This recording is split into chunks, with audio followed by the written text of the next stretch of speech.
जय गुरुदेव मेरे प्यारे साथियों, इंदिरा रावत राजस्थान अजमेर से। प्यारे साथियों, एक बार एक गांव था जिसके अंदर एक जुलाहा था जो कि कभी भी किसी के ऊपर गुस्सा नहीं करता था और हर चीज और हर बात का जवाब शांत स्वभाव से ही देता था। तो कुछ शरारती बच्चे थे जिनको कि पता था कि ये कभी गुस्सा नहीं करते हैं। तो उनके अंदर एक बार एक बड़े घर का लड़का आया और उसने बोला कि चलो आज हम उन जुलाहों को अपन उन संत को अपन परेशान करते हैं।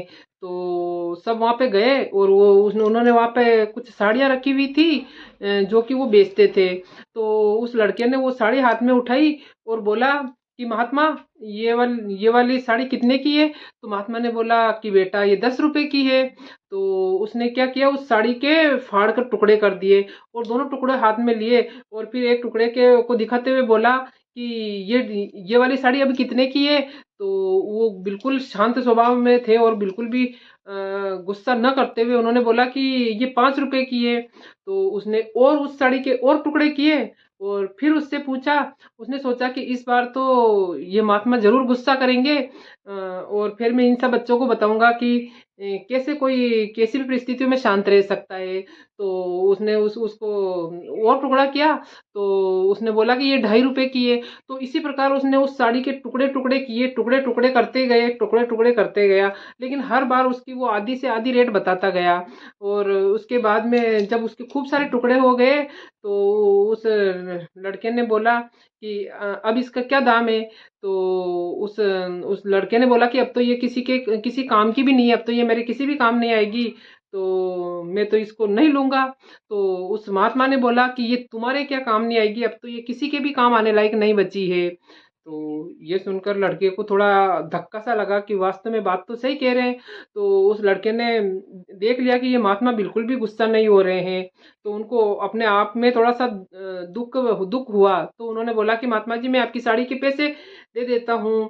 तो महात्मा जी ने बोला कि तुमने तो साड़ी ली ही नहीं, तो फिर मैं तुम्हारे से पैसे कैसे ले सकता हूँ? तो उसने बोला कि मैंने साड़ी ली तो नहीं, लेकिन इस साड़ी को मैंने जो टुकड़े टुकड़े किए तो ये किसी के काम भी नहीं आएगी। और अगर मैं तो बहुत अमीर हूँ, अगर मैं इस साड़ी के पैसे दे दूंगा तो मुझे तो इतना कोई विशेष फर्क नहीं पड़ेगा। लेकिन अगर आपको इस साड़ी के पैसे नहीं मिलेंगे तो आपको तो काफी नुकसान होगा।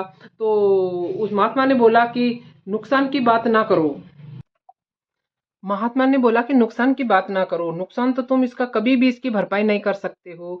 सिर्फ पैसे देने से ही इसकी भरपाई नहीं हो सकती है, क्योंकि इसको जो मेहनत करके इसको जिस किसान ने इसको मेहनत करके कपास को बोया था और उस कपास को पैदा किया था, उसने कितनी मेहनत लगी है, उसकी मेहनत क्या तुम दे सकते हो? उसके बाद में मेरी पत्नी ने जो इस सूत को काता और उसका धागा बनाकर इसका कपड़ा बनाकर जो साड़ी बनाई है, क्या उसकी कीमत तुम चुका सकते हो? उसकी कीमत तो तभी अदा होती जब कोई इसको पहनता और इसको उपयोग में लेता।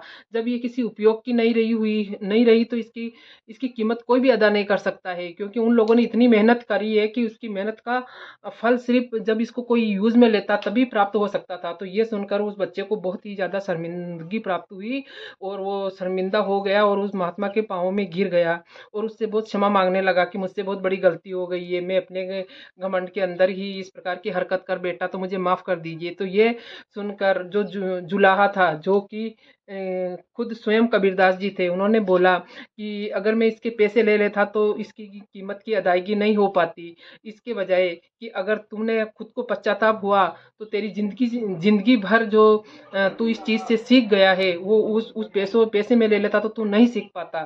तो इसीलिए ये जिंदगी बहुत ही काम की है और तू जो सीख गया है वो मेरे लिए बहुत बड़ी बात है। तो इसी प्रकार इसका कीमत अब अदा होगी।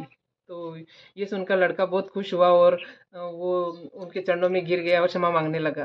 तो आपको ये प्यारी सी कहानी कैसी लगी? अच्छी लगी हो तो लाइक कमेंट और शेयर कीजिए। नए आए तो मेरे चैनल को सब्सक्राइब कीजिए। जय गुरुदेव।